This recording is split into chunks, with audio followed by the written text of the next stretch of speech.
इन सब के बीच अतीक और अशरफ के हत्यारों की रिमांड अब पुलिस को मिल गई है। पुलिस उनसे पूछताछ करेगी। हालांकि पहले बीच में एक खबर सामने आई जैसे ही हत्या हुई थी कि अपना नाम बनाने के लिए, माफिया बनने के लिए उस क्षेत्र में शुरुआत के लिए इन लोगों ने अतीक और अशरफ की हत्या की है। हालांकि पुलिस इस थ्योरी को बहुत ज्यादा सच नहीं मान रही है। रिपोर्ट देखिए।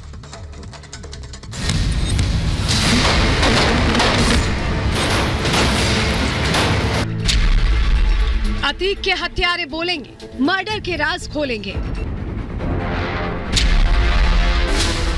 शूटर से पुलिस के 10 सवाल।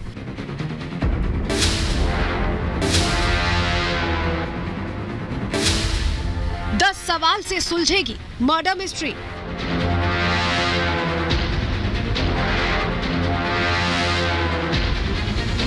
चप्पे चप्पे पर तैनात पुलिस, छावनी बनी प्रयागराज की कचहरी। ये तस्वीरें अतीक के हथियारों की पेशी की है। बहुत बड़ा मामला है, लिहाजा आज पुलिस की ओर से ज्यादा एहतियात किया जा रहा है। और देखिए जिस तरीके से सीजीएम कोर्ट में पेशी होने इसको देखते हुए कोर्ट परिसर के बाहर भारी सुरक्षा तैनात कर दी गई है। चप्पे चप्पे पर पुलिस की मुस्तैदी है। पिछली बार जिस तरीके से पुलिस ने थोड़ा रिलैक्स किया था पत्रकारों को, लेकिन इस बार जो है ज्यादा एहतियात किया जा रहा है, क्योंकि पुलिस को इनपुट इस बात के भी मिले हैं कि ये जो तीनों आरोपी हैं इन पर भी हमला हो सकता है।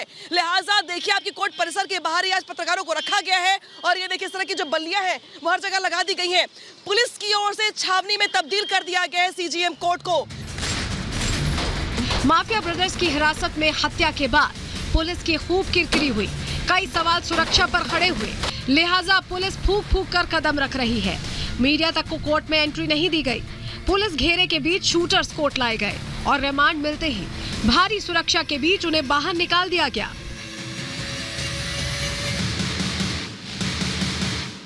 कि माना ये जा रहा था कि यहाँ पर जो रिमांड है वो 14 दिन की मांगी जा सकती है, लेकिन सिर्फ 7 दिन की रिमांड मांगी जाती है और ऐसे में 1 से 1.5 घंटे तक विचार विमर्श होता है। फैसला हालांकि सुरक्षित रखा जाता है और 4 दिन की यहाँ पर जो रिमांड है वो अब कंफर्म कर दी गई है। यानी कि इस 4 दिन के अंदर अब आपको बहुत से सवालों के जवाब निकालने होंगे कि आखिरकार किस तरीके से ये जो हत्यारे थे एक दूसरे को जानते थे, ये प्रयागराज पहुंचते इतनी बड़ी घटना को अंजाम देते हैं जिससे देश भर में सुर्खियां पैदा हो जाती है। और ये वही पुलिस लाइन है जहां पर इन्हें अभी फिलहाल रखा गया है।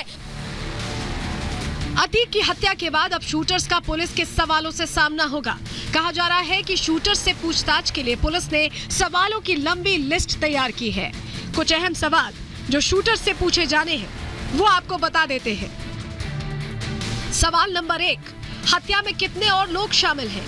सवाल नंबर 2, साजिश का मास्टरमाइंड कौन है? सवाल नंबर 3, हत्या के वक्त अस्पताल में कितने लोग मौजूद थे? सवाल नंबर 4, कब से अतीक की हत्या का प्लान बनाया जा रहा था? सवाल नंबर 5, हत्या के लिए अस्पताल की जगह ही क्यों चुनी? ये वो सवाल है जिनके जरिए पुलिस हत्या की गुत्थी सुलझाने की कोशिश करेगी। पुलिस जानने की कोशिश करेगी कि हत्या में कोई सफेदपोश या आपराधिक गैंग तो शामिल नहीं है। इसके अलावा भी कई दूसरे सवाल पुलिस इन शूटर से पूछने जा रही है। हत्या के लिए फंडिंग किसने की? हथियारों का इंतजाम किसने किया? कैमरा, आईडी कार्ड कहां से लाए? फायरिंग की ट्रेनिंग किसने और कहां दी? तीनों शूटर हत्या से पहले कहां मिले? क्या तीनों पहले से एक दूसरे को जानते थे? प्रयागराज में शूटर्स कितने दिन से मौजूद थे? अब पुलिस 4 दिनों में इन तीनों से तमाम सवालों के जवाब तलाशने का प्रयास करेगी। दरअसल जो सवाल इनसे पूछे जाएंगे उसमें सबसे ज्यादा महत्वपूर्ण होगा कि ये तीनों एक साथ पहले कहां मिले, कहां से इनकी मुलाकात हुई, इसी के साथ इनके पास इतने हाईटेक गन कहां से आए, इनके अतीक अहमद से क्या दुश्मनी थी, अतीक अहमद और अशरफ की हत्या करने का मुख्य मोटिव क्या था, क्या इनके पीछे कुछ और भी लोग हैं जिन्होंने इनको हत्या करने का कॉन्ट्रैक्ट दिया, क्या कुछ लोग अतीक अहमद और अशरफ को रास्ते से हटाना चाहते थे और इन नौजवानों का इस्तेमाल किया। इन सवालों के जवाब के आधार पर एसआईटी की जांच की दिशा और दशा तय होगी। हत्या में कोई और भी अगर शामिल है तो उसकी तलाश शुरू होगी। अभी तक कहा जा रहा है कि शूटर्स ने अपराध की दुनिया में नाम और पैसा कमाने के लिए अतीक की हत्या की, लेकिन पुलिस इस थ्योरी पर ज्यादा भरोसा नहीं कर रही है। माना जा रहा है कि पर्दे के पीछे कोई और भी है जो माफिया ब्रदर्स की हत्या में शामिल रहा है। Bureau report, Republic Bharat.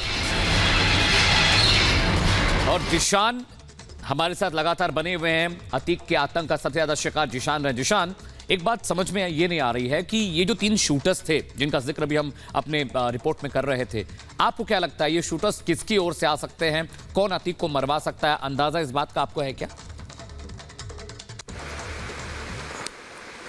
देखिए, इसका अंदाज़ा तो हमें लगता है कि किसी को नहीं होगा।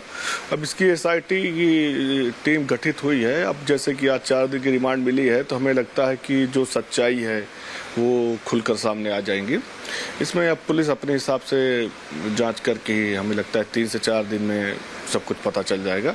बाकी उनको बाहर के हैं, उनको किसने भेजा, कैसे हुआ, लेकिन हमें नहीं लगता यहाँ बिल्कुल एसआईटी तो इस पूरे मामले पर छानबीन करेगी, लेकिन आपको लगता है कि क्योंकि गैंगवॉर के एंगल से भी इस पूरे मामले को लेकर छानबीन हो रही है, ऐसा बताया जा रहा है, तो आपको लगता है कि कोई ऐसा गैंग था जो अतीक से खुन्नस खाता था या टकराव था?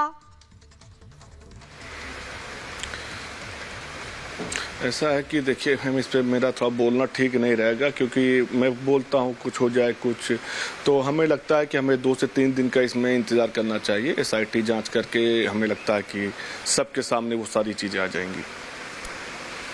ठीक है जिशान, लगातार एक के बाद एक बातें हमको बता रहे हैं। एक बार फिर धन्यवाद आपका जिशान जुड़ने के लिए। कछार का रुख कर लेते हैं। कछार से हमारे साथ वैभव जुड़े हुए हैं। ये वही जगह है वैभव जो आप दिखा रहे हैं जिस रास्ते से भागने की आशंका है, हालांकि अभी कोई पुष्टि नहीं की गई है। थोड़ा और तस्वीर दिखाइए और हम समझना चाहेंगे कि क्या रूट तैयार किया जा सकता है शाइस्ता को लेकर जो खबरें आ रही हैं उसके मुताबिक।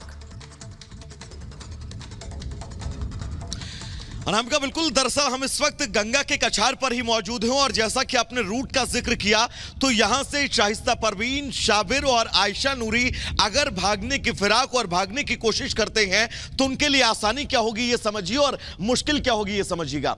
दरअसल हमारे बाईं तरफ अभिषेक एक बार कैमरा पैन करिएगा, दूर तकरीबन 3 किलोमीटर आप नजर दौड़ाएंगे तो भरेठा वो गांव जहां पर आखिरी लोकेशन मिली थी, पूरा दिन पुलिस ने कॉम्बिंग की। उसके बगल में मरियाडीह गांव जहां पर पूरा दिन कॉम्बिंग की गई। उसके बाद आज ये लोकेशन कछार की मिलना और हमारे दाहिनी तरफ, अभिषेक कैमरा इधर भी पैन करिएगा, दाहिनी तरफ आप अगर नजर दौड़ाएंगे तो महज 200 मीटर दूर गंगा नदी और इस वक्त हम जिस इलाके में खड़े हैं ये प्रयागराज है। गंगा नदी आप पार करके उस पार जाते हैं तो कौशाम्बी है। अब ऐसे में अगर शाइस्ता परवीन, शाबिर और साथी आयशा नूरी इस रास्ते के जरिए भागते हैं तो भागने के लिए बहुत आसानी किस लिहाज से होगी आप समझिएगा। आसपास कोई गांव आपको यहां पर नहीं नजर आ रहा है, सिर्फ और सिर्फ बड़ी बड़ी झाड़ियां और वहां दूर नजर डालेंगे तो आपको जंगल नजर आ रहे हैं। और ये नदी सीधा, क्योंकि ये गंगा नदी है, गंगा का ये तट है और ये गंगा नदी सीधा पश्चिम बंगाल जाती है और पश्चिम बंगाल में ही जाकर बंगाल की खाड़ी में मिलती है। तो ऐसे में अगर वो इस गंगा नदी के रास्ते को पकड़ते हैं तो ये तय माना जा सकता है कि इस रास्ते से वो पश्चिम बंगाल की तरफ मूव करने की कोशिश करेंगे। और पुलिस की कोशिश यही है कि इन तमाम कोशिशों के बीच इन तीनों लोगों को पकड़ लिया जाए, क्योंकि अब तक की जो खबर आ रही है, शूटर शाबिर और आयशा नूरी शाइस्ता परवीन के साथ पिछले 30 दिन से लगातार ट्रेवल कर रहे हैं और वो ट्रेवल बहुत ज्यादा दूर नहीं कर रहे हैं, प्रयागराज और कौशाम्बी के उन तमाम इलाकों में ट्रेवल कर रहे हैं जिसके जरिए अगर किसी भी तरह की जरूरत प्रयागराज में पड़ती है तो वो आसानी से अवेलेबल हो।